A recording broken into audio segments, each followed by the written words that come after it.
Chers amis, on continue Bezrat Hashem avec ce qu'on disait hier. Min geout izot amachala.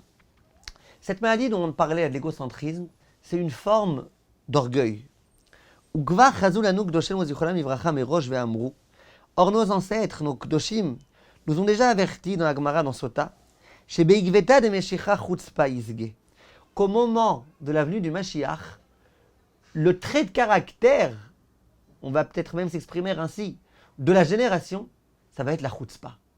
Ça va être justement cette forme d'orgueil complètement démesuré, cette espèce d'effronterie de penser que je suis plus grand que tout le monde, c'est ce qu'il va y avoir. Et donc la Gemara l'a déjà dit. Donc c'est pas étonnant que maintenant qu'on se trouve dans le Gveta des Meshicha, bien Hashem, très rapidement le Mashiach va venir. C'est pas pour rien que maintenant, mais justement là, chacun se croit être, moi je suis le meilleur, moi je suis machin, on n'a rien à me dire. Qui va me dire quoi faire? Badorot akodmim, irgishu atalmidim achna. Dans les générations précédentes, les élèves y ressentaient une certaine humilité. Ou bitoul, ils étaient annulés, ils s'annulaient. Lifne orehem, rabotehem, ou madrichehem atovim. Ils s'annulaient devant leurs parents, ils s'annulaient devant leurs rabbanim, ils s'annulaient devant les rabbanim de Moussar qui disaient ce qu'il faut faire. Ikiru be'atzmam shektanim hem, bedea ktsara ou me'ata. Ils étaient conscients eux-mêmes qu'ils ne sont pas si intelligents que ça, ils ne sont pas si compétents dans tous les domaines de la vie que ça. Avant, ils savaient très bien, moi où est-ce qu'il faut que je devienne? Il faut que je devienne un grand. Où j'en suis, je suis un nain. Ils étaient conscients de ça. Alors quand on leur disait, tu sais, il y a des gens plus grands que toi, ils disaient, ben, je veux bien croire, hein. Ouais, pourquoi pas? Et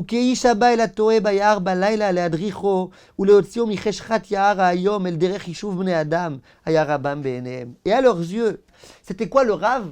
C'était semblable à un homme qui est complètement perdu dans la forêt, sombre, à un endroit dangereux, et voilà qu'il y a un homme qui vient, qui lui dit, moi je connais le chemin, j'ai une lampe de poche, je vais t'indiquer. Leur rave, c'était ça. Les gens, ils prenaient conscience que c'est très dur de bien vivre dans ce monde. C'est très dur. Il y a tellement de dangers à l'extérieur. On vit dans un maboule. L'extérieur, il est trop dangereux. Nos enfants, comment on peut être sûr qu'on va réussir à les éduquer? C'est dur dans notre génération d'éduquer les enfants. Le Shalom Bayit qui a dit que ça va marcher, c'est dur dans notre génération de conserver un bon Shalom Bayit. Les gens, ils sentaient, on est perdu. On a besoin d'être dirigé. On a besoin d'être conseillé. Et les gens, ils savaient très bien ça. Et les gens, ils disaient, moi, je ne suis pas le plus grand pédagogue du monde. Dans ma génération, j'ai besoin d'entendre de bons pédagogues comment éduquer les enfants. Je ne suis pas le meilleur mari du monde, j'ai besoin d'entendre comment, dans notre génération, on arrive à être un bon mari. Les gens, ils étaient conscients.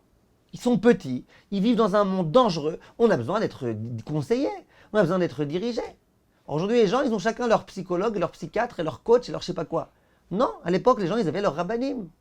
Et c'est déjà pas mal qu'aujourd'hui, il y ait des gens qui acceptent de dire, bon, peut-être que le coach est plus intelligent que moi. Mais il y en a, même ça, non. Qui va me dire quoi? Mon rave, le coach, le machin, quoi, il y a des gens plus intelligents que moi. Ça s'appelle la maladie de la yeshout. Il appelle ça le rave. Avu oto ou berchou. À l'époque, les gens, ils aimaient leur rave, ils bénissaient leur rave, ils priaient pour leur rave. Vechol hege asher yatsa mipiv kodesh haya bela'uhu.